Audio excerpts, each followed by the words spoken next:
My cousin Vanessa laughed and said, "This table is for real family.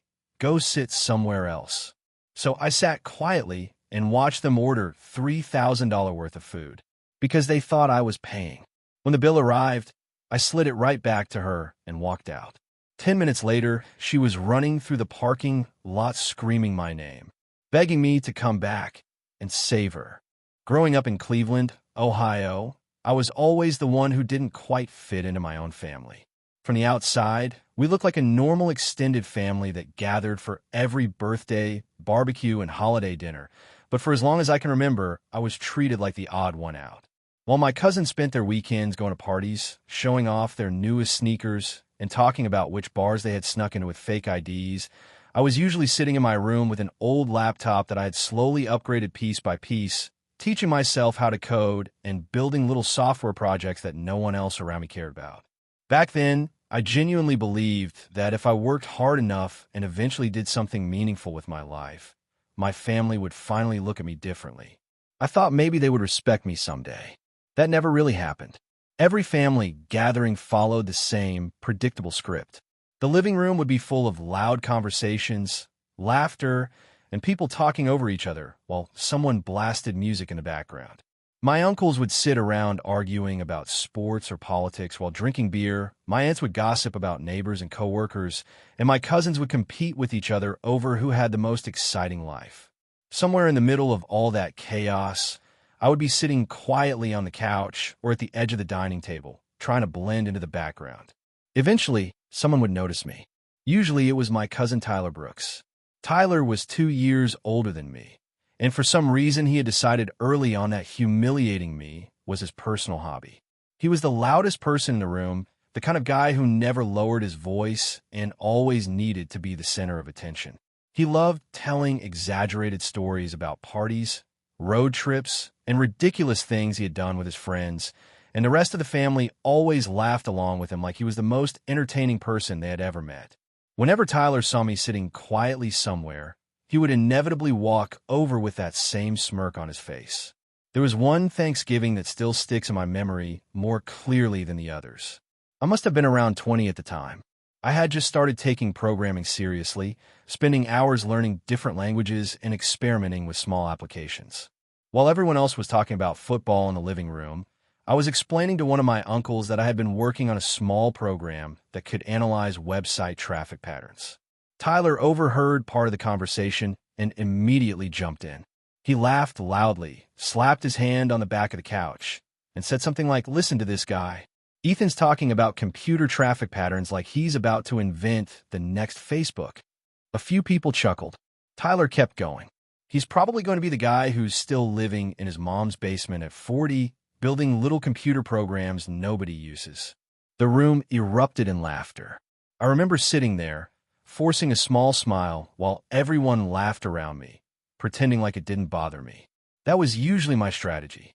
If I didn't react, if I didn't argue or defend myself, eventually the conversation would move on to something else, and I could go back to being invisible. Moments like that happened constantly throughout my 20s. Tyler calling me boring. Tyler telling people I had no social life. Tyler joking that I would probably marry my laptop one day because it was the only thing that paid attention to me. No one in my family ever told him to stop. Instead, they treated it like harmless teasing. Meanwhile, I kept doing the same thing I'd always done. I worked. I studied. I spent late nights teaching myself more advanced programming techniques, building prototypes, and slowly starting to understand how software could solve real problems for businesses. When I was 32, I finally decided to take a risk. I launched a small company called Northbridge Analytics. At the beginning, it was nothing more than me working out of a tiny rented office space with 2 secondhand monitors and a cheap desk I bought from a closing furniture store. The idea behind the company was simple: build software that could help businesses analyze large sets of operational data and identify patterns they were missing. For the first year, it was exhausting. I handled everything myself: development, customer support, marketing emails, troubleshooting, and endless meetings with small companies that weren't even sure they needed what I was offering. There were nights when I slept on the office couch because I didn't want to waste time driving home. But slowly, things started working. A few clients turned into a few dozen. Those clients started recommending the software to other companies. I hired my first employee, then my second, and eventually we had a small but incredibly efficient team building and refining the platform. 6 years later, Northbridge Analytics had quietly grown into a multi-million-dollar company with clients across several states. The strange part was that my family barely seemed to notice. At family gatherings, no one asked many questions about what I was doing. When someone occasionally mentioned that I ran a software company, the conversation usually drifted away within a few minutes. Tyler once joked that I probably just sat in an office pretending to work while computers did everything for me. For a long time, it honestly felt like my success simply didn't exist in their world. They had spent so many years seeing me as the quiet, awkward cousin who built little computer projects that they couldn't adjust their image of me.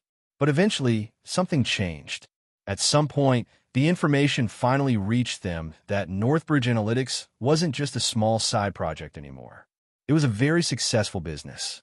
And the moment my family realized that my work could actually benefit them in some way, their attitude toward me began to shift in a way that I hadn't expected at all. For almost 5 years, I had managed to avoid most family gatherings. At first, it wasn't even intentional. My work schedule had become incredibly demanding as Northbridge Analytics expanded, and missing a few holidays or birthdays felt reasonable. But after a while, I realized something surprising. My life was noticeably calmer when I wasn't constantly placing myself in situations where I was the punchline of every joke. So I simply stopped showing up. My mother never liked that. Linda Carter has always been the type of person who believes that family unity is sacred no matter how people treat each other. In her mind, avoiding gatherings meant creating unnecessary conflict, even if those gatherings were the very places where I'd spent most of my life being quietly humiliated. For years, she tried convincing me to come back. She would mention upcoming dinners, birthdays, or casual get-togethers, always insisting it would be different this time. I usually gave polite excuses about work, travel, or deadlines. Then one evening she called me and sounded unusually determined. I had just finished a long day at the office and was sitting at my desk reviewing quarterly reports when my phone buzzed with her name. I answered, expecting a quick check-in conversation, but her tone immediately told me she had something specific in mind. She said the family was having a small dinner in downtown Cleveland at a place called Riverside Prime Grill, one of those upscale steakhouses with dim lighting, polished wood interiors, and prices that made most people double-check the menu before ordering. She described it as a relaxed evening with close relatives, nothing dramatic, nothing overwhelming. Just dinner. Then she said something that I hadn't heard from her in years. Everyone misses you. I didn't respond right away. I had heard variations of that line before, and experience had taught me that family dinners in my family rarely stayed relaxed for long. But my mother kept insisting that this time was different, that people had matured, that everyone simply wanted to see me. Just this once, Ethan, she said. Against my better judgment, I agreed. The night of the dinner, I drove into downtown Cleveland just after sunset. The city streets were busy with evening traffic, neon signs reflecting off the pavement as restaurants filled with people finishing their workdays. As I approached the restaurant, I already felt that familiar sense of reluctance creeping in. Riverside Prime Grill was located on a corner with tall glass windows and warm lighting inside that made the place look expensive even from street. I parked nearby, sat in the car for a moment, and considered whether I should simply turn around and go home. Eventually, I got out and walked inside. The hostess greeted me with a professional smile and asked for the name on the reservation. The moment I said Carter, her expression shifted slightly like she had already been dealing with the group for a while. She gestured toward the back of the restaurant where a large table was set near a row of tall windows overlooking the street. I could hear them before I even reached the table. Loud laughter, multiple conversations happening at once, wine glasses clinking together, the kind of chaotic energy that made it seem less like a quiet dinner and more like a celebration. As I walked closer, I realized the table was much larger than what my mother had described. It wasn't a small gathering at all. Nearly the entire extended family was there. Uncles, aunts, cousins, and even a few people I hadn't seen in years were sitting around the long table, talking loudly enough that several nearby diners were glancing over. For a brief moment, no one noticed me. Then someone at the far end of the table looked up and nudged the person next to them. Heads started turning. The conversations softened slightly as more people noticed me standing there. And right in the center of the table sat Tyler Brooks. He looked almost exactly the same as he always had. Same confident posture, same smug expression, same way of leaning back in his chair like he owned whatever room he happened to be in. He was holding a glass of red wine and talking animatedly with two of my cousins when his eyes landed on me. The grin appeared instantly. It was the same grin I had seen 1,000 times growing up. The expression that always came right before some kind of joke at my expense. He leaned back in his chair, lifted his glass slightly, and spoke loud enough for the entire table to hear. Well, look who finally decided to show up. The millionaire himself. A few people around the table laughed.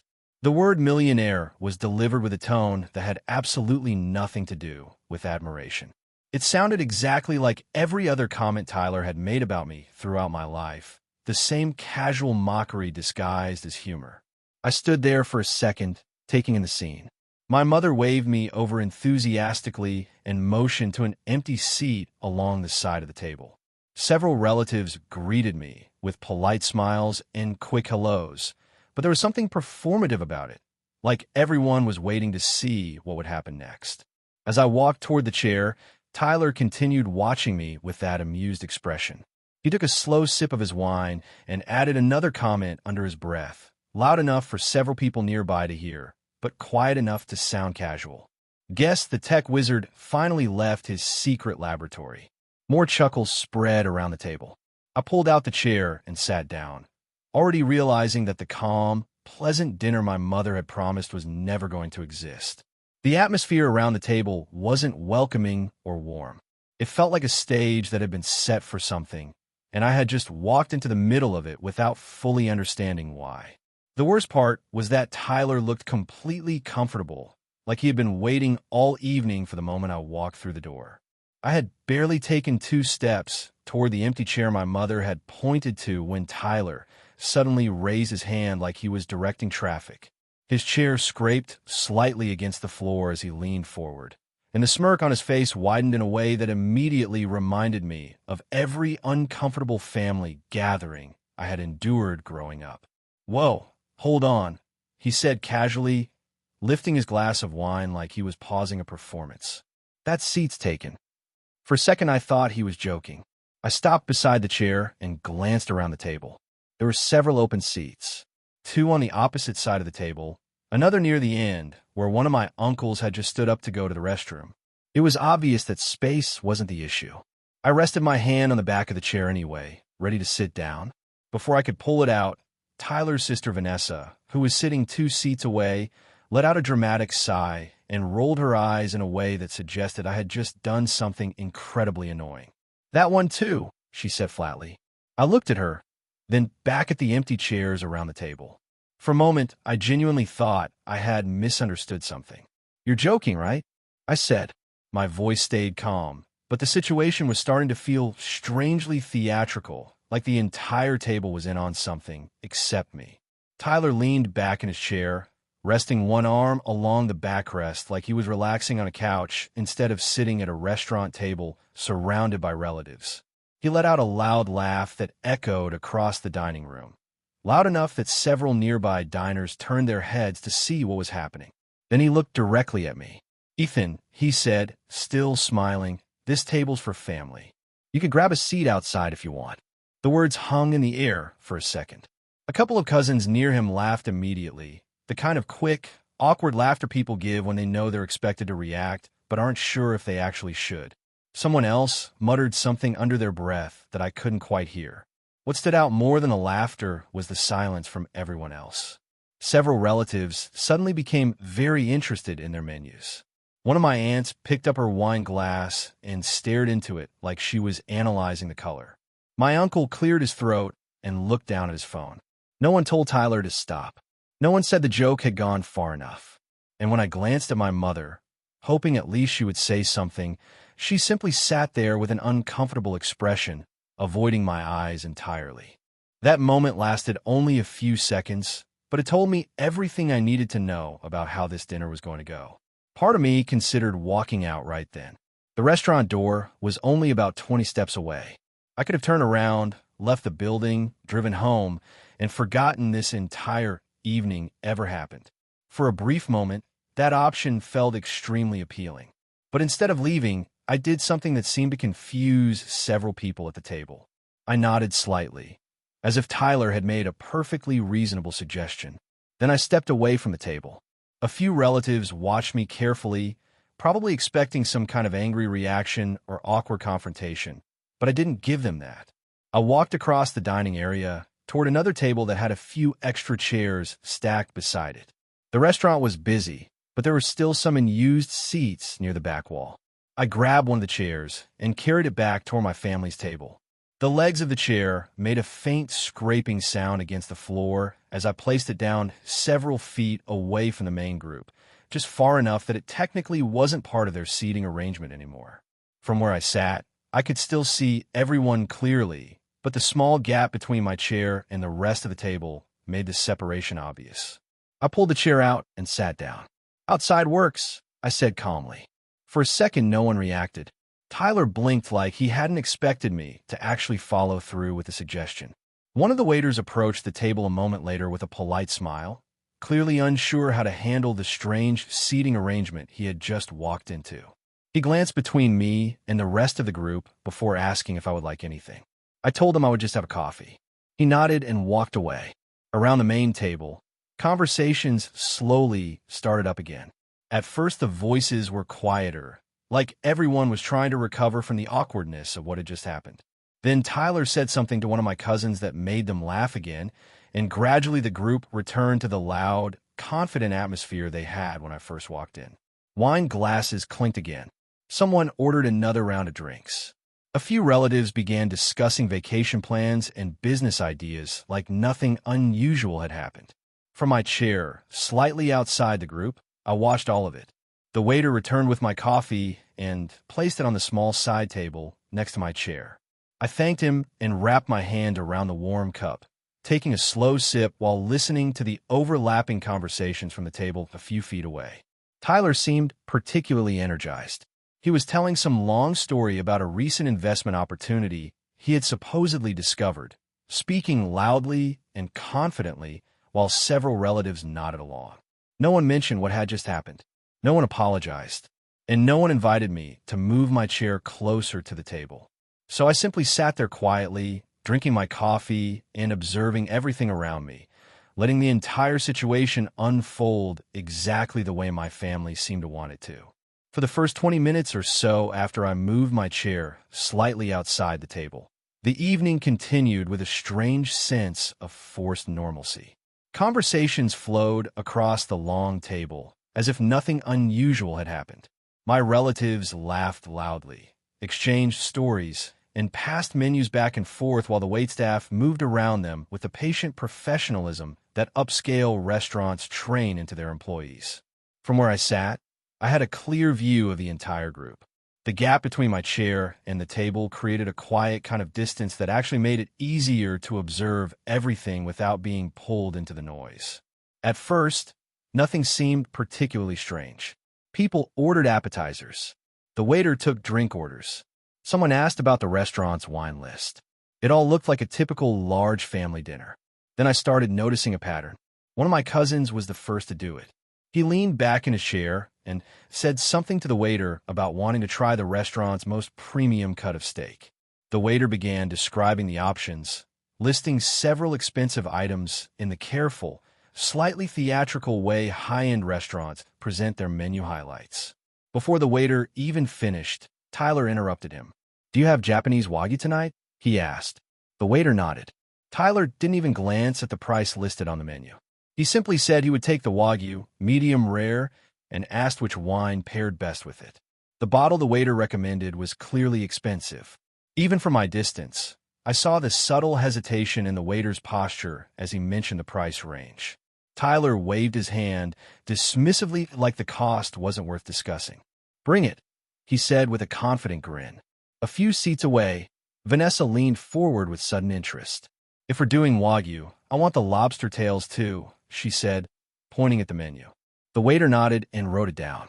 Someone else at the table ordered another high-end steak. One of my uncles asked the waiter if they had any rare whiskey behind the bar that wasn't listed on the standard menu. The waiter mentioned a limited bottle that the restaurant kept for collectors and special occasions. My uncle didn't hesitate. "I'll take that," he said. Within minutes, the ordering turned into something that looked less like a normal dinner and more like a competition to see who could pick the most expensive items available. Additional bottles of wine were requested. Appetizers that normally served 2 people were ordered individually. Side dishes appeared in clusters across the table, most of them barely touched before someone asked for something else. The waiters moved back and forth constantly, balancing trays filled with plates that probably cost more than most people spend on groceries in a week. I sat quietly with my coffee, watching. No one at the table seemed concerned about the price of anything. No one asked what the total might look like by the end of the night. In fact, the atmosphere almost suggested the opposite. The more expensive the items became, the more relaxed and enthusiastic everyone seemed. Tyler especially looked like he was enjoying himself. Every so often, in the middle of conversations with other relatives, he would glance over toward me. Not long stares, just quick looks accompanied by that same smug half-smile he had worn when I first walked in. At first I assumed he was simply enjoying the situation. After all, from his perspective, he had managed to humiliate me in front of the entire family by forcing me to sit outside the table. But as the night went on, those glances started to feel different. They carried a kind of quiet expectation. Another bottle of wine arrived and was opened at the table. Glasses were filled again. Someone ordered an additional round of whiskey for several people. The rare bottle my uncle had asked for was placed carefully in the center of the table, like a small trophy.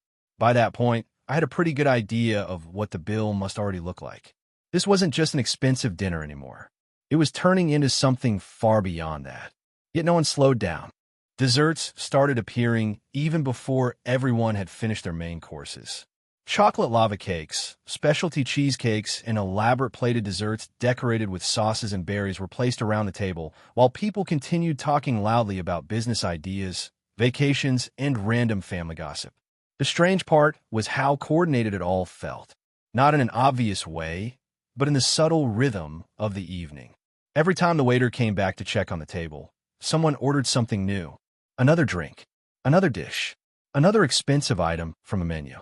And every time that happened, Tyler would glance at me again. Eventually, as I sat there finishing my second cup of coffee, the realization settled in with quiet clarity. This entire dinner had been planned with a very specific assumption. The restaurant had been chosen deliberately. The guest list had been expanded far beyond the small dinner my mother described. And the constant flow of expensive orders wasn't random enthusiasm. They weren't worried about the cost because they weren't planning to pay for it themselves. In their minds, the situation was simple. I was the quiet cousin who had somehow become wealthy running a tech company. The one they had mocked for years. The one they had just publicly pushed out of the family table. But I was also, in their eyes, the person who would ultimately cover the bill. Tyler's occasional glances suddenly made perfect sense. He wasn't just enjoying the evening. He was waiting for the moment when the check would arrive, fully expecting that I would step in and pay for everything without causing a scene. From where I sat, watching the table fill with empty glasses, half-eaten plates, and expensive bottles, I could almost see the plan unfolding in real time.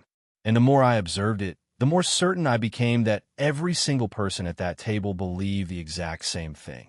By the time the dinner had dragged past the 2-hour mark, the table looked like the aftermath of a small celebration.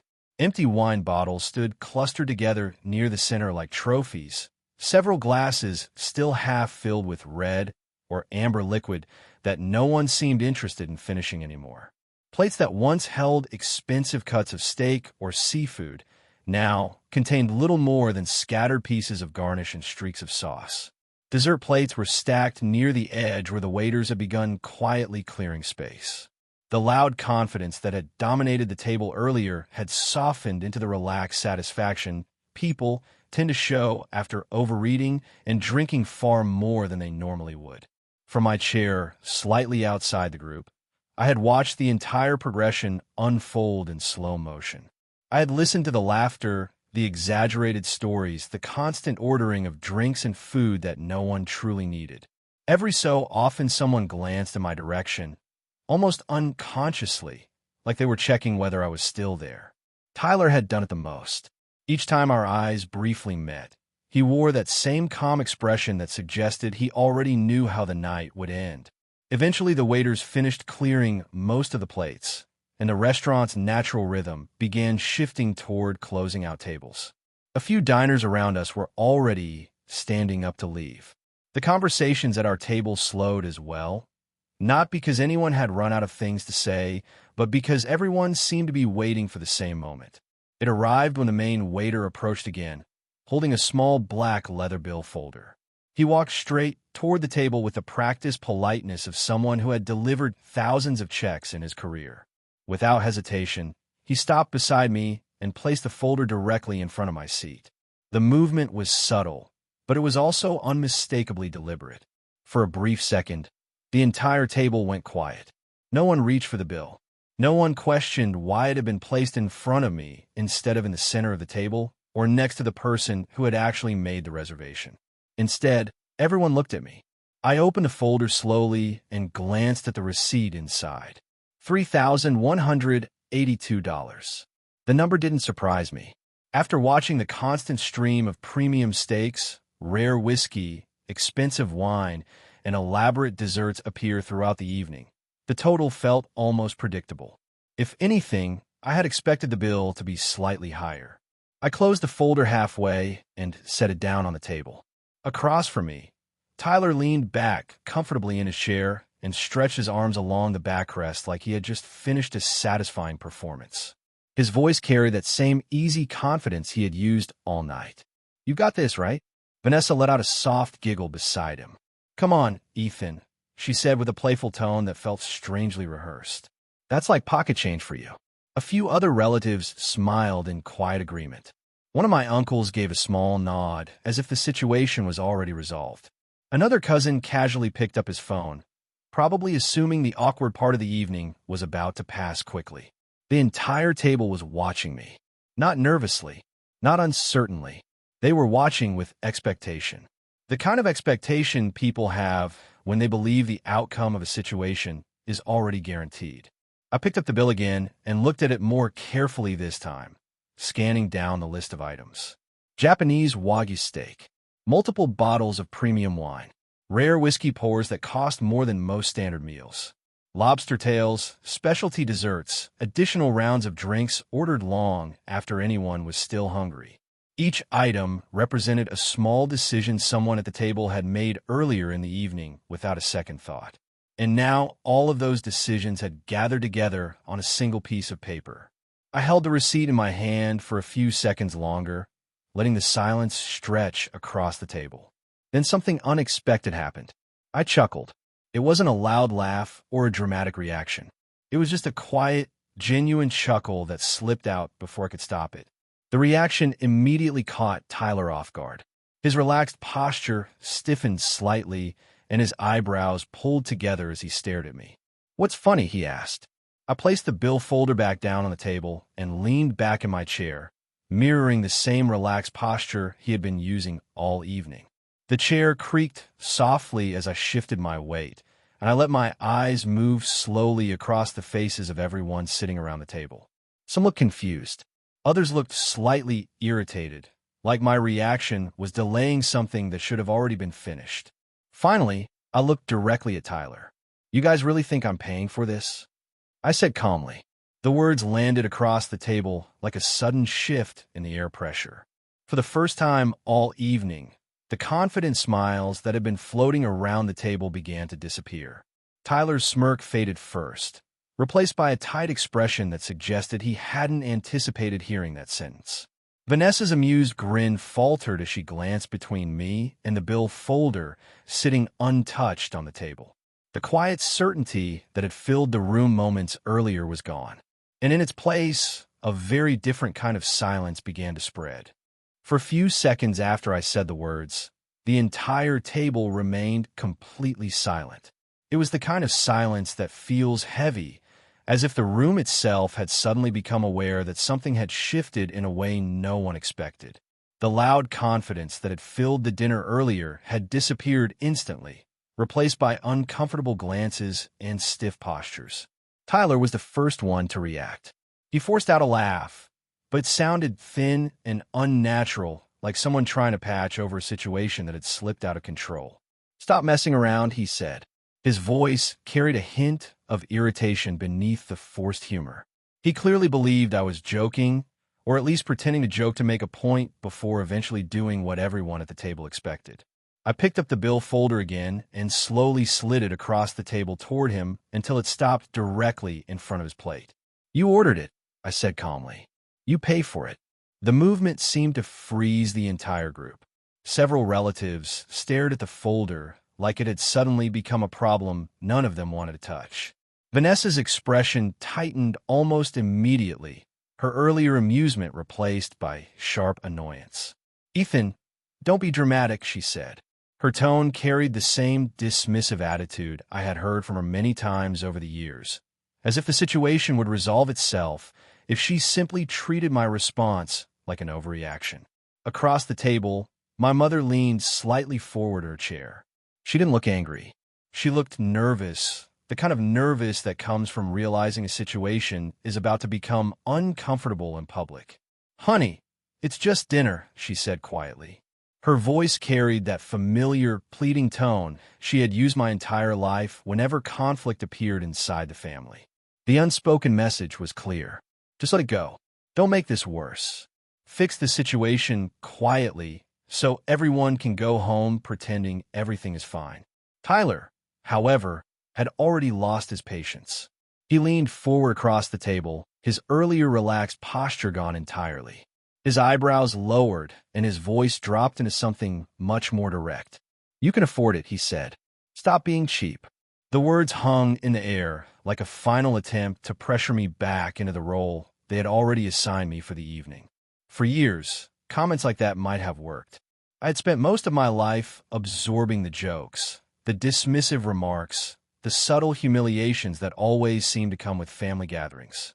Walking away quietly had often felt easier than challenging the behavior. But something about that moment felt different. I pushed my chair back and stood up. The movement immediately drew every pair of eyes at the table toward me again. Conversations from nearby diners faded slightly as the tension at our table became obvious even to people who had nothing to do with our family. "For years you've treated me like a joke," I said calmly. My voice wasn't loud. It didn't need to be. The silence around the table made every word clear. "And now you expect me to be your bank?" Tyler opened his mouth slightly, as if he was about to respond, but nothing came out. For the first time all evening, the confident smirk that usually lived on his face was gone. The certainty he had been carrying all night had cracked, and the shift was obvious not just to him, but to everyone watching. Several relatives exchanged nervous glances. Vanessa looked down at the bill again, as if hoping the numbers would somehow change. One of my uncles cleared his throat and leaned back in his chair, suddenly very interested in the pattern of the tablecloth. The energy that had fueled the entire evening had evaporated. Without another word, I turned away from the table and began walking toward the lounge area near the front of the restaurant. The soft lighting and quiet music there created a completely different atmosphere from the chaos behind me. I reached a small seating area near the entrance and sat down on one of the leather chairs, taking a moment to breathe and enjoy the sudden calm. It didn't last long. A few minutes later, hurried footsteps approached across the floor. Tyler appeared in front of me. The difference in his posture was obvious immediately. The relaxed confidence he had displayed all night was gone, replaced by something far more tense. He leaned slightly closer, lowering his voice so the restaurant staff nearby wouldn't overhear. "Ethan, the bill's huge," he said quietly. There was urgency in his tone now. "We didn't realize it would be this much." I looked up at him without moving from the chair. "You ordered it," I said. For a moment, he just stared at me, clearly searching for some sign that I might still step in and fix the situation. Before he could say anything else, another set of footsteps approached quickly from the direction of the dining room. Vanessa. She didn't slow down as she reached us. Her expression was tight with frustration, and she spoke before she had even fully stopped walking. "You can't just leave us with a $3,000 bill," she said sharply. Her voice carried across the entrance area, drawing a few curious glances from nearby guests.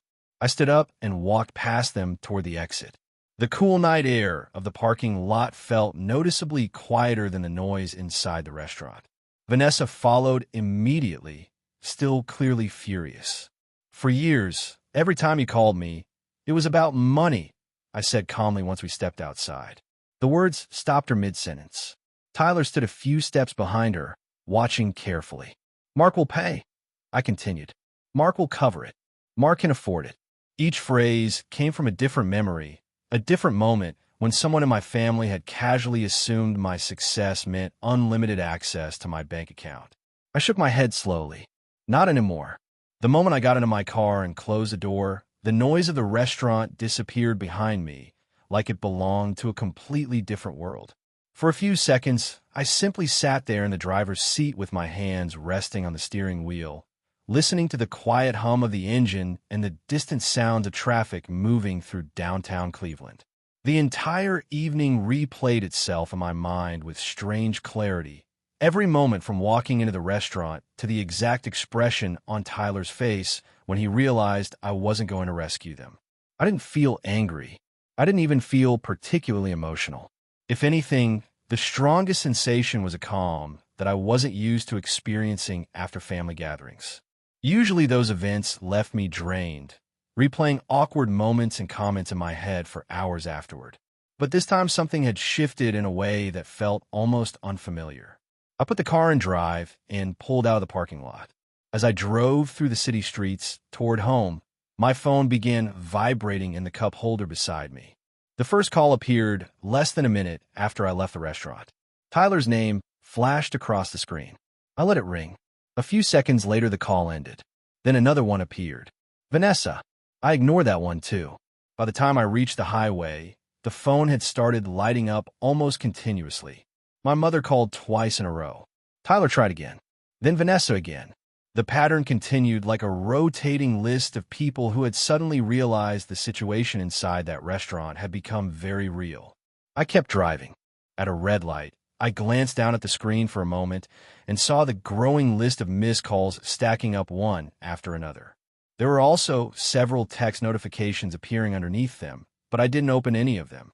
For the first time in my life, the pressure to immediately respond to my family simply wasn't there anymore.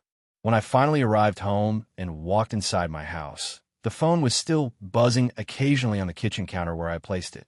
I poured myself a glass of water and sat down at the table, letting the silence of the house settle around me. Eventually, the call stopped. For a while, the phone remained quiet. Then, sometime later that night, another message arrived. The notification appeared on the screen in large letters. "We can't pay the bill. Please help." I stared at the message for a few seconds. The words carried a sense of desperation that hadn't existed earlier in the evening when they were confidently ordering the most expensive items on the menu. The assumption that I would eventually cover everything had clearly been so strong that no one had even considered the possibility of another outcome. I locked the phone and left it on the table. I didn't reply. That night, I slept better than I had after any family gathering in years. The next morning, I woke up, made coffee, and started my usual routine before heading to the office. My phone still contained several missed calls and additional messages, but I continued ignoring them. Whatever situation had unfolded after I left the restaurant was something they would have to deal with themselves. Later that afternoon, I received a call from one of my cousins who hadn't been particularly involved in the drama the night before. He sounded exhausted when he explained what had happened after I walked out. According to him, the restaurant staff had initially assumed someone at the table would simply take care of the bill once they finished their discussions.